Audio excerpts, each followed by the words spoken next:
The content of this recording is copyrighted by Sandler Systems, LLC. All rights reserved. This is the Building Blocks of Success with Glenn Mattson. Building blocks of success. All right, listen, we've already had a conversation about a handful of things. We've talked about the basic premise of how some of us are lean away from and other people lean into, just basic foundations of attitude. We also talked about the importance of having desire, and desire is about really that burning passion that we have to succeed at something, and those are typically called goals. And the big difference between a goal and a dream, and making sure that if we do have goals and we have that desire, that we also have the passion to follow through with it, and that's really commitment. And commitment is about making sure that you do what's necessary to fulfill the plan that you have, of course, legally, morally, and ethically. But a lot of people will say an awful lot, but they don't act a certain way. And that's one of the reasons I love and I feel sad, because an awful lot of people have limited commitment. Their words will say one thing. They're great at speaking it, but when it's time to do it, when it's time to perform it, when it's time to act it, is usually when it falls off the wayside. So, commitment's really important. Then we talked about with commitment that when individuals, when you're committed to something, you want to get it done and you don't do it, you're going to stand up and say, look, I messed it up or I didn't get it done. So very important building block of success is the successful mindset, which is ownership, responsibility, and accountability, and not making excuses, because people who are excuse makers are often accepting excuses. And if you stop making them yourself, you will also stop accepting them from others. It's one of the basic fundamentals about excuse making. Now, this session, we're going to be talking about the fourth component. And the fourth component is really about outlook. And outlook, as most things we've been talking about, really has three components to it. So outlook is how you really feel about a couple things. It's how you feel about really the marketplace. And the marketplace is really the vertical that you're in, the industry that you're part of from a global standpoint. So really, how do you feel about the marketplace? And the second piece is we get a little more granular, then we get to how do you feel about the company you're with? Now, when we talk about company, that could mean things like you may love the company, but the division that you're part of, or the division you love, but unfortunately the territory you're part of, or the manager you're below, So one of those pieces is part of the company, right? So you have the marketplace, the vertical, or how do you feel about the company you're part of? So those two things do play a big part in your outlook, and that's the way you look at the world. The third piece, which is really the one I want to spend a couple seconds on, has a great, massive impact on your outlook. And that's not how you feel about the vertical or how you feel about the company. It's really about how you feel about you. And what I mean by that is it's your self-esteem, it's your ego, it's your self-esteem, it's your self-worth. So we're going to spend a lot of time on this later, but just realize that there are individuals that believe that they're less than they are. And there are some people that believe that they're not okay all the time. Some people believe that they should be okay just once in a while, and other people believe, hey, I should be okay most of the time. And when we take a look at this, there's different perceptions and different stages of your self-esteem, but just realize is that we have different levels, and all of us have a different perception of how we feel about ourselves against others. It's really when you look at yourself in the mirror, how do you feel about you? That's what we're talking about right now. So there are just a couple of rules I want to share with you, or simple fundamental processes that you need to be aware of as you start to build the building blocks of success.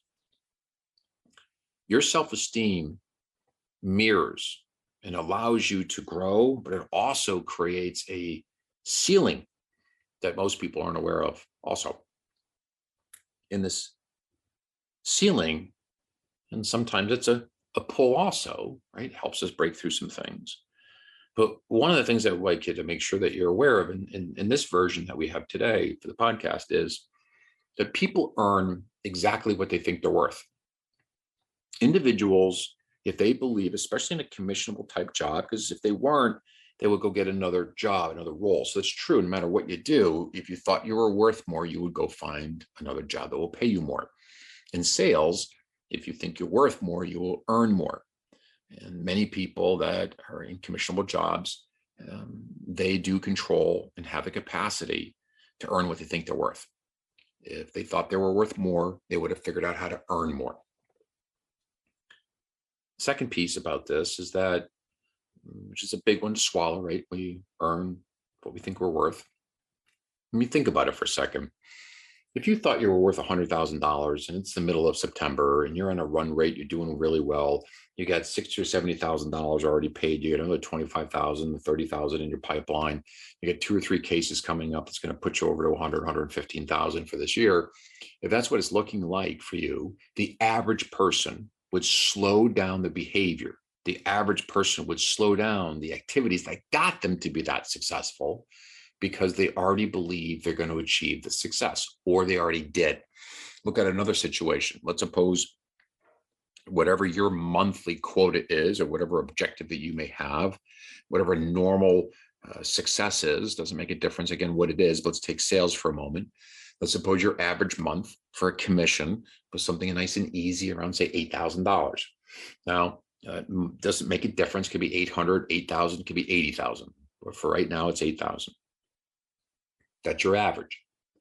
Now, let's suppose, for instance, that it's the second week of September and you've already done 12,000. And you know that the following week you have another 6,000 or 7,000 coming in.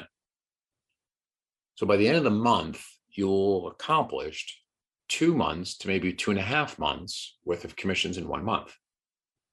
What do you think the average person does for the next 90 days, at least 60? They coast. Just like some people who recruit, they have a recruiting goal of 8 or 9, and it's the middle of the year, they've already done 6, they will slow down. That's why some people who believe if they're a B student and they get an A, they think they have a buffer between now and the next time because they outperformed what they thought they could. So one is you earn what you think you're worth. Second one to be aware of is that you call, you communicate with, you will prospect to the same level inside of an organization that you see yourself being at. Again, let me give that to you again. You will call as high inside of an organization as your scripts will let you. So whatever market you're selling to, if you're comfortable in that marketplace, and now you have to go upstream, maybe it's to decision makers, maybe it's to have a different conversation with now different players. Maybe it's the people you're talking to now that you're talking to individuals that are in the marketplace that have a higher net worth. When those things change, your self-esteem changes in how you can handle those individuals. Do you get nervous or are you comfortable?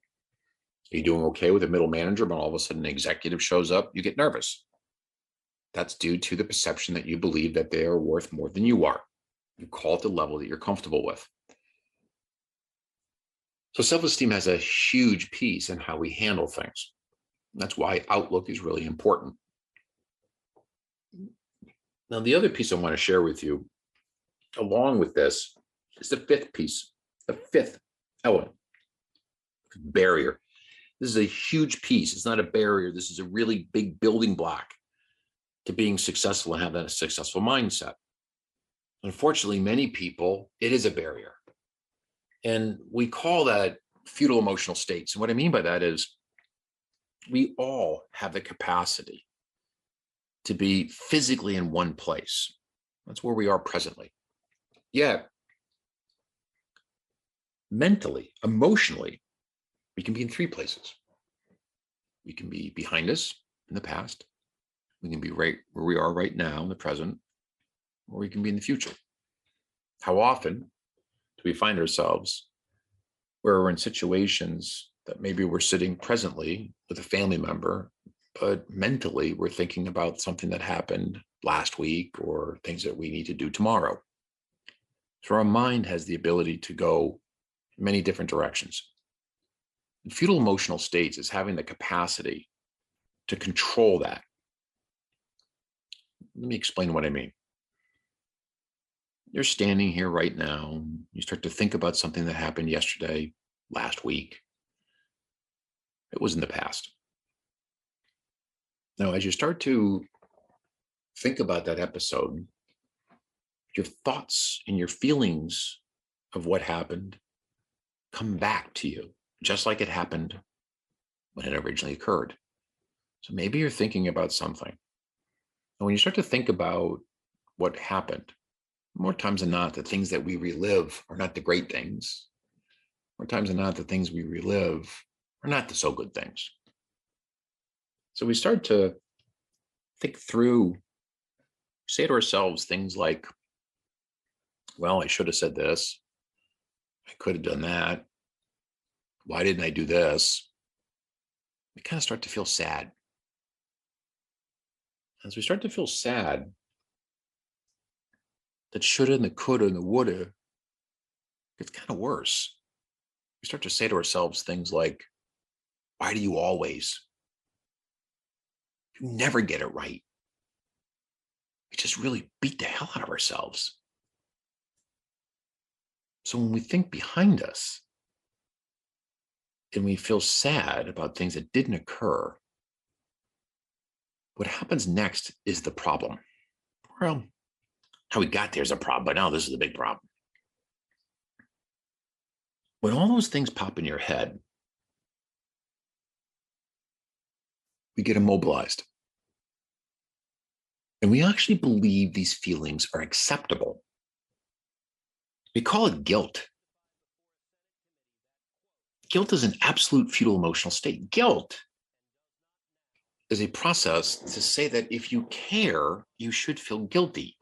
If you care, you should feel this way. Caring has been connected to guilt. Guilt is nothing more than reliving the past episode and not letting it go.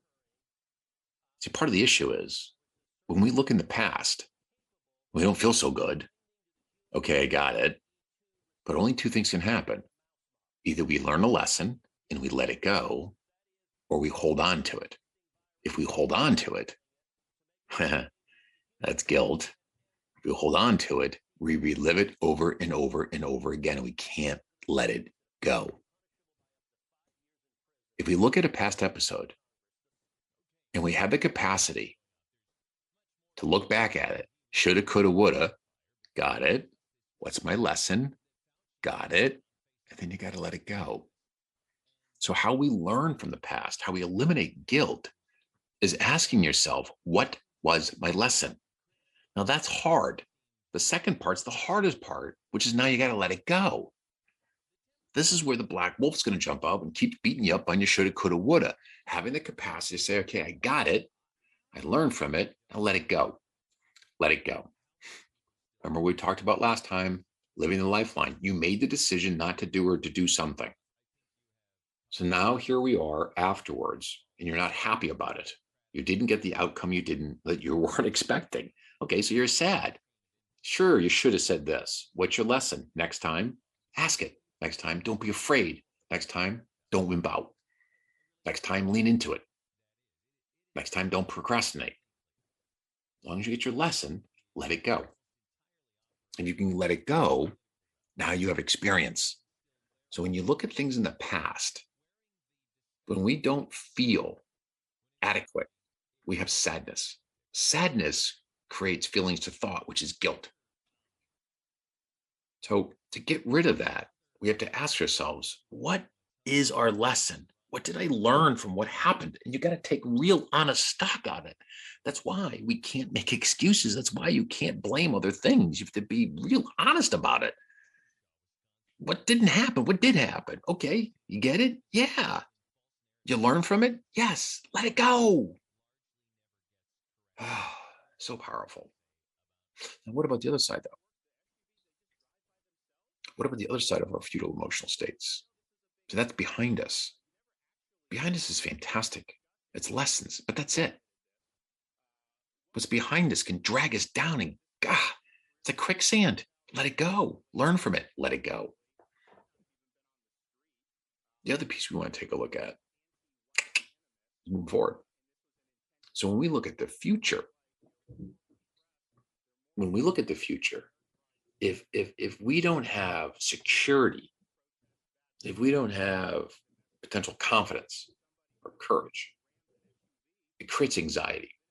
Anxiety, just like sadness, is a natural feeling. You should never move away from sadness. Never move away from anxiety. Never say anxiety is a bad thing. Anxiety is a great thing. Sadness is a great thing. Frustration is a great thing. Those are natural feelings. It's what we do with them that's the problem. So when you have anxiety, there's only one of two things that happen. Anxiety creates motivation or fear. When I talk about motivation or immobilization, that's it. So when you have anxiety, you either act or you don't. Let's take a look at this for a second. Maybe when we look at this, acting is motivation. Immobilization is worry. See, worry is when you think about something that's in the future, but you don't do anything in the present moment to change it. So again, worry is thinking about something in the future, but doing nothing in the present moment to change it. And the worst part is when what you fear actually happens, you have the audacity to turn around and say, see, I told you so. It's like knowing a car wreck's going to happen, watching it happen, and then turn around saying, see, I told you so. So when we look at the future, and you have things that are keeping you up at 3 o'clock at night, things that you're having a tough time going to sleep for, right? You're stuck mentally.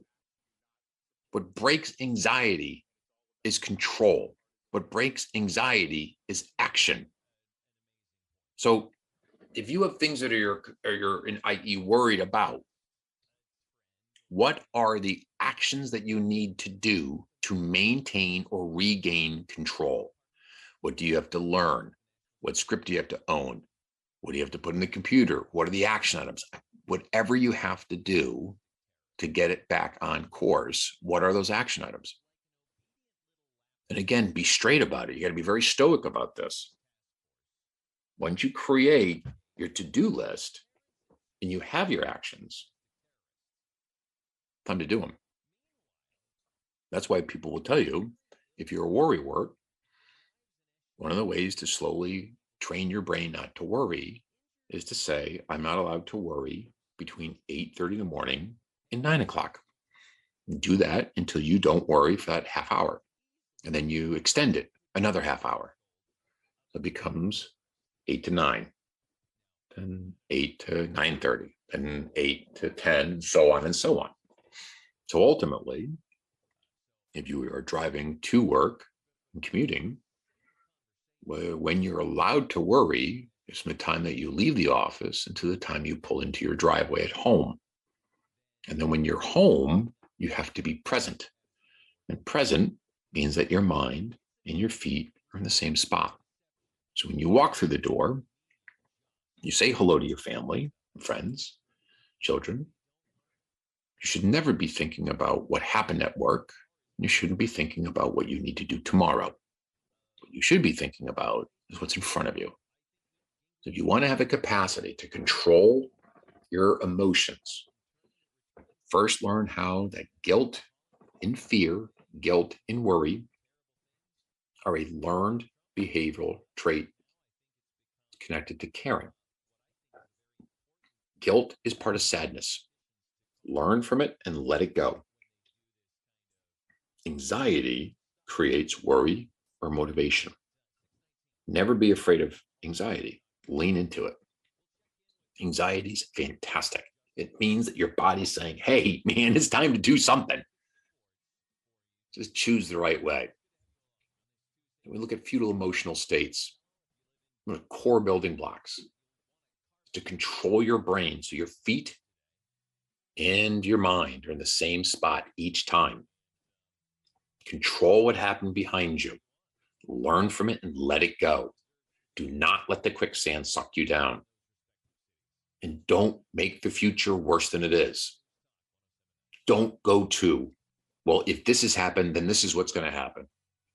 Worry is always about if this, therefore that will happen. You make it worse. You almost always look at worst case scenario, and then you convince yourself that's reality when it's not. Remember, lessons and let it go for the past.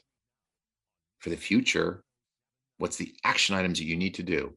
What do you need to do to gain control or at least influence the process? Then let that go. Action breaks paralysis. Action breaks anxiety every time. As we start to go through the building blocks of success, we'll be having great conversations surrounding things that are, for us, are important for our mindset when it comes to success. There's a reason that 41% of all self-made millionaires, there's a reason that there's such a high demand or a high number of B students or self-made entrepreneurs. There's a reason that more C students are self-made entrepreneurs than A students. Can you believe that? Self-made millionaires, 21% are A students, 41% are Bs, 29% are C students. Realize success doesn't necessarily have to be for those individuals that have the highest IQ in school. Realize success, and a lot of it, will come down to your ability to have the right mindset, the right belief around vision, effort, risk, challenges, failures, roadblocks, success. As we take our journey to the next series of building blocks of success, take a look at your mind, take a look at your desires, take a look at your motivation. Learn how to start to control what goes inside, control what your mind says. When you are pressing and trying to be better than you are right now, realize the black wolf's going to come out. Realize when you're getting outside your comfort zone, your body will scream to stay where it is. That is when you have to lean in even more.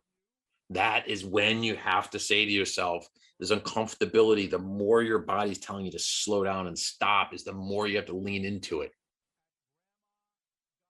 It's not going to be an easy journey for most people, especially if they're in professional sales. In the beginning of their career, they are being challenged by so much about their own beliefs and who they are. And for the first time facing challenges and roadblocks that they've never felt before either. You will find out more about yourself through the development of your attitude than most anything else. There's a reason that most successful people that you're ever going to see or read about have a successful mind. It drives everything inside of them. So I'm excited to take this journey. I'm excited to take the series as we start to look at past the attitude now into the behaviors, the tactics and strategies of our success. There's more attitude to come, but let's get to behavior next. This is the Building Blocks of Success with Glenn Mattson.